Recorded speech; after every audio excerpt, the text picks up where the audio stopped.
Walking along the graffitied bluffs of French rock are the soles of shoes. Below, curving beneath these now painted rocks, exists an abandoned rock quarry that trails off into a washed riverbank. The water gives an appearance of a crystal smooth surface that I know very well veils a vicious undertow. The Arkansas River's body is serpentine. Its head forms from snowmelt in Lake County, Colorado, and its tail is continuously swallowed up by the mighty Mississippi. Ages ago, before any of our cities were formed, before Jean-Baptiste La Harpe and company set sight upon these rocky bluffs today known as Emerald Park in North Little Rock, there was a tribe who lived here who called themselves the Ogapa, meaning downstream people. A tribe north of here referred to these Ogapa as the Arkanzi, and the French explorers took this reference and spelled it out phonetically. When said slowly, a syllable at a time, Arkanzi, the word comes alive. It flows as our Arkansas flows. The year is 2019, and on 16th and Broadway in downtown Little Rock, there are two homeless guys drunk at 10 a.m. Tall boys in paper bags with gas station munchies buried in plastic sacks. They stumble together, one appearing significantly taller than the other, his skin worn ebony, the other a weathered tan with a matted auburn gray beard. Their jackets and toboggans are stained, pants torn, both are wearing new shoes on their feet. One afternoon, outside my apartment, the taller one asks what size shoe my lady wears, and before I can answer, he guesses the correct size, asking if I want to buy her a new pair of Jordans. Not her style, I say to him, turning him down in a similar fashion folks 100 years ago might have turned down the homeless trying to sell the War Cry newspaper for some change. The next morning, the lock on my car is frozen, but nonetheless, the two men are already out early in the street again. Their warm breath flammable from booze as it meets the cold air as steam. It's only a few nights later when they're lying under some hedges that brush against the stained brick of an old and battered church on 13th Street. The taller one munches on a candy bar, talking, gazing at the handful of stars poking through the leaves. The short gray-bearded one has begun to fade out while listening to his friend ramble, wrapped in blankets inside his sleeping bag. This dude dropped a wrench socket, you hear? Chocolate is smeared across all his teeth. He dropped a socket down a missile silo in Damascus and punched a hole in a nuclear warhead. The short one's eyes are closed and he's snoring now. Man, Arkansas could have been like Chernobyl or Nagasaki. Everything radioactive, all the animals and people fried up. You even listening to me? All he hears is snoring. The taller one shuts up, rolls over, thinking of that explosion that never happened. All of those hypothetical people and places that never burned. He closes his eyes and in a few short minutes drifts off. Daylight wakes the shorter fella first, jolting himself awake after a few moments pass, pulling his beanie down over his brown, red-strained eyes. The chatter around him rises an octave. Then what sounds like live music kicks off, echoing down the streets. What drives him to yank the hat back from his eyes is a conversation between two men that begins with name recognition. "Luciano," yells a guy with a northern accent. He yells in the direction of a sinister-looking fella, dressed real nice, with a scar down the side of his face.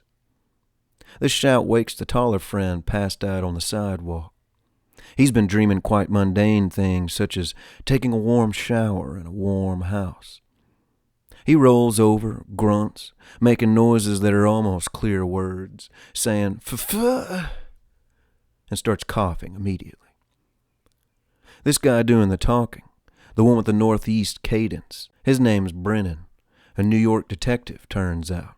And man, is he in true disbelief of his own good fortune.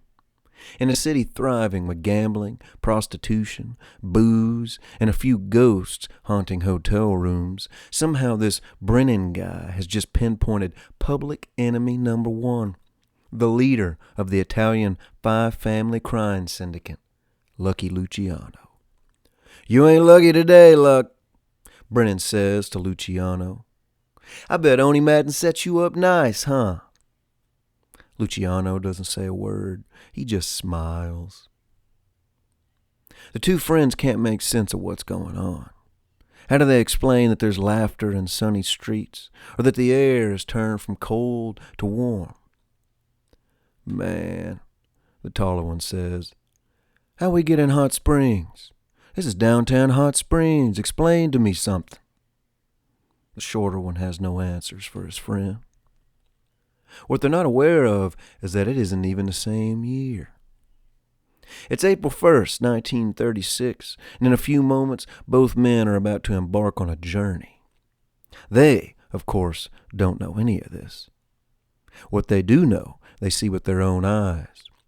Phantasmic steam creeping up from boiling springs beneath the city, crowded bathhouses lined with people. A 30s movie set is what it looks like to them. The taller one leans in to poke his friend. "This is next level, man. Almost as crazy as New Year's Eve a couple of years back."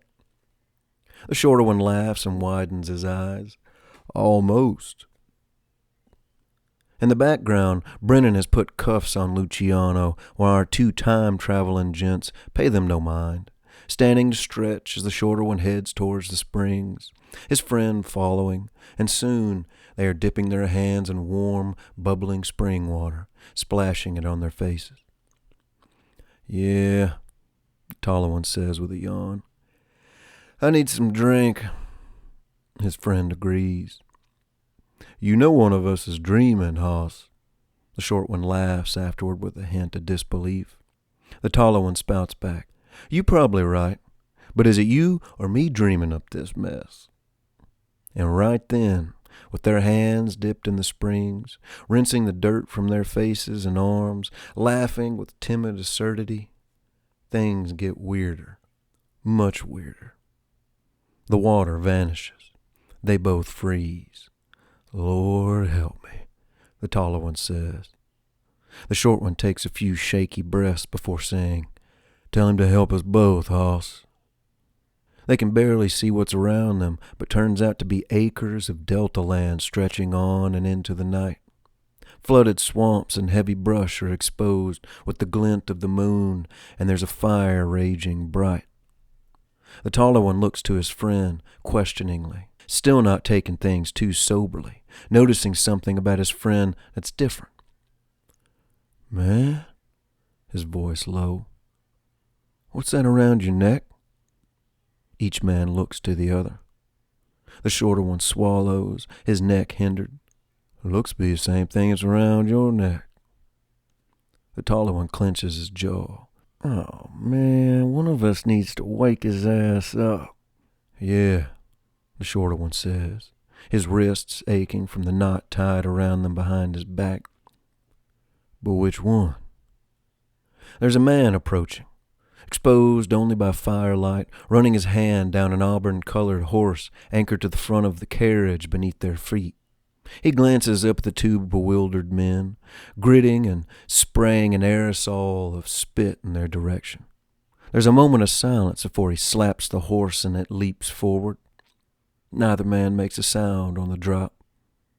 Their skin reflects flames in these cotton rows, exposing their tantalizing bruised shadows hanging from an oak limb in the Lane, Arkansas moonlight. Somewhere out Brinkley area, on a windowsill, a radio plays Louis Jordan's "Is You Is or Is You Ain't My Baby." "Little Boy Blue" by Robert Lockwood Jr. plays next. It's King Biscuit time over the radio waves, broadcasting from Helena. Somewhere along the state-to-state Chitlin circuit, Muddy Waters, B.B. King, Ella Fitzgerald, Ray Charles, and Etta James are listening in after a string of nights at the Dreamland Ballroom. Just so you know, the two homeless gents from earlier, they're back in action. breathing and living, resurrected on stage, playing as the backup band for whom we will soon call the Man in Black from a town called Kingsland. Cash unleashed magic that has penetrated generations and the world at large. A man wounded by heartache and consoled by religion. A man inspired by a not-so-well-known Arkansan name, Rosetta Thorpe. A woman who plugged her guitar in and unleashed her electricity that moved like nothing any of us had ever heard, initiating the flipping of a switch of soul, you could say.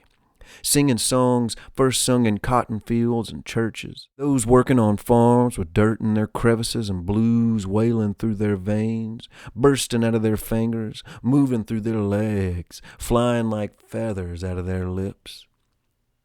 We watch string instruments grow in reputation through time, stretching out and over wood to be strummed during folk British hymns and local church congregations, giving rhythm to ballads brought over and sung on prairie porches from the Irish, the Scottish, the English, and the Germans, carried up into the hills that were once filled with Osage tribes who had stretched skin membranes over carved wood to pound with their hands, giving the hills a heartbeat through drumming. Later those hills had billies. A billy is a Scottish word meaning brother or comrade, those clad in their bear or deer or coonskin hats with their hunting dogs drooling beside them. You can see country music hinged on the horizon, rising behind Magazine, Pinnacle, Petty Jean, and forming over time from all this influence, growing and dying on these lands. The flow of time comes in fragments. Enter a man named Jim Doggett, the charming Patsy Montana. Come the French trappers, lumber mills, mass agriculture, A.P. Robinson initiating the railroad. A scholar will sketch an infamous picture of what he called an Arkansas toothpick.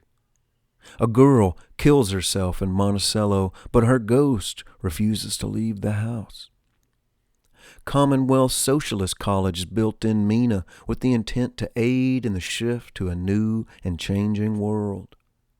Germans settle in the rice and duck country of Stuttgart. Italians settle in the south and southeast, as well as in Altavia, now Little Italy. The Irish settle and see a familiarity in their Emerald Isle in this Emerald Inland. African rhythms come to hypnotize, played by Haitian immigrants reaching the Louisiana Gulf, hands pounding, feet and hips dancing, spells being performed. And the two homeless men are embodied yet again, now related to a little girl who's reading in her grandmother's home in Stamps, Arkansas. Her brother calls her Maya, from Maya's sister. In history, we'll call her Miss Maya Angelou. These two men walking through time are Arkansas history. We are Arkansas history. And hidden under the beautiful minutiae of Southern hospitality, there are skeletons to be found. One could ask Damien Eccles, or let's go with Tom Merton of Cummins Prison in Lincoln County. Bodiesburg. They nicknamed Cummins Prison Bodiesburg when one day multiple prisoners' skeletal remains were found during routine construction. The buzzards having begun to linger, death having brought the crows out, and afterward Warden Merton was fired and no more digging was permitted. Back on the Graffiti Ridge, the air is honeysuckle and swamp, and a barge creates a wake on the river. A dead alligator gar bobs against the shore, bloated with a torn backside, stiff as the jagged teeth in its head. The sun forms diamonds on the river's murky surface. Our Arkansas, one of the first highways for travel and exploration through this land, along with the White River and St. Francis. These waterways created the capacity for Arkansas history to be recorded, to be discovered or rediscovered, an arrowhead at a time, a mound at a time, a skeleton or pot or Spanish coin, a corn cob in a cave near our beautiful Buffalo River, a burial plot, a carved-out canoe, a piece of art buried along the shores. And one last time, The two homeless men return. The taller one asks, "Man, you got $1?" he says, trying to get something to eat. He speaks a language that many here know, but forgets that it came from here. Not poverty or hard times or slavery, though we had it all. I'm speaking of the blues. Whether it's the streets, the delta, the farm or town, whether it's a Caprice with a trunk banging bass that shakes your windows, or a beat-up truck growling through pipes, being an orange cap or camo or hog red, whether it's moonshine or grass, whether the money comes or it doesn't, the blues history is out here, and we are it. The South has sung the blues for years. It is a specific Southern-style language, a language organizations such as Canvas Community, The Van, and Our House understands with compassion.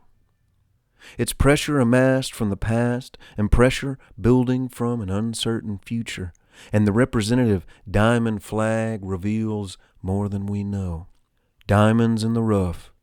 Hear the sounds of the Caddo man giving thanks to the animal for giving its life. The songs of the slaves haunt the hills to the drums of the Osage. The sun turns the skin on the ears of the old Irish farmer cancerous. We have more stories to tell. Our country and folk and blues music, our history of the land, they sustain stories from our ancestors in their times and in their situations, in a relationship with their land and communities and the tools available. The names of our cities, our streets, our counties. They tell our story through La Harpe, Baseline, Pulaski, Forest City, Eureka Springs, Pike, Daisy Bates, Dogwood, Magnolia, Delta Rhythm and Bayous Highway, the Caddo River, and DeSoto. The literal signs are all around us. The downstream people, those who came on the south wind. We live on the land of the Arkansas, the Arkansas.